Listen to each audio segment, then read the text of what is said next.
परकीय गुंतवणूक आकर्षित करण्यात महाराष्ट्रातलं महायुती सरकार यशस्वी ठरलंय।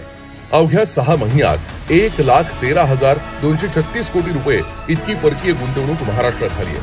उपमुख्यमंत्री माननीय एकनाथ शिंदे यांनी त्यांच्या मुख्यमंत्रीपदाच्या कारकिर्दीत घेतलेल्या मेहनतीचं फळ आता दिसून येत आहे। महाराष्ट्राच्या उज्ज्वल भवितव्यासाठी कायम कटिबद्ध असलेल्या महायुती सरकारनं सत्तेत आल्यापासूनच राज्याचा कायापालट करण्यास सुरुवात केली। जून 2022 मध्ये मुख्यमंत्रीपदी बसलेल्या एकनाथ शिंदे यांनी परकीय गुंतवणूक वाढीसाठी घेतलेले निर्णय राज्याच्या विकासाची दिशा बदलणारे ठरले। विद्यमान मुख्यमंत्री देवेंद्र फडणवीस यांचं महायुती सरकारही याच निर्णयांची अंमलबजावणी करत असल्यानं राज्याची परकीय गुंतवणूक आता वाढू लागली आहे।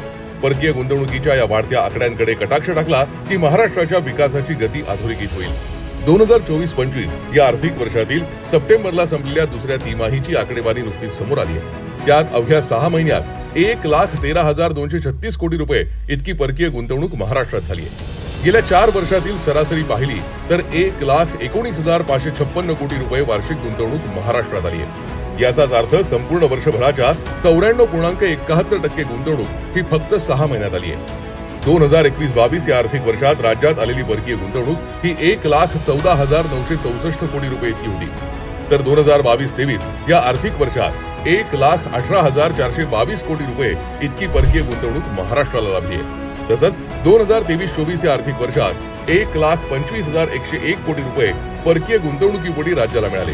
हा मुख्यमंत्री एकनाथ शिंदे यांच्या महायुती सरकारचा कार्यकाळ असून याच दरम्यान आर्थिक गुंतवणूक वाढण्यासाठी प्रयत्न झाले। मुख्यमंत्रीपदी असताना एकनाथ शिंदे यांनी दावोस इथल्या वर्ल्ड इकॉनॉमिक फोरमच्या जागतिक आर्थिक परिषदेला हजेरी लावत परकीय गुंतवणूकदारांना राज्यात गुंतवणुकीसाठी येण्याचं आवाहन केलं। त्याचबरोबर राज्यात येण्यास इच्छुक असलेल्या परकीय गुंतवणूकदारांसोबत स्वतः एकनाथ शिंदे यांनी करार केले होते। आज याचाच परिपाक म्हणून महाराष्ट्र राज्य परकीय गुंतवणूकदारांचं देशातलं प्रमुख केंद्र म्हणून पुढे आलंय।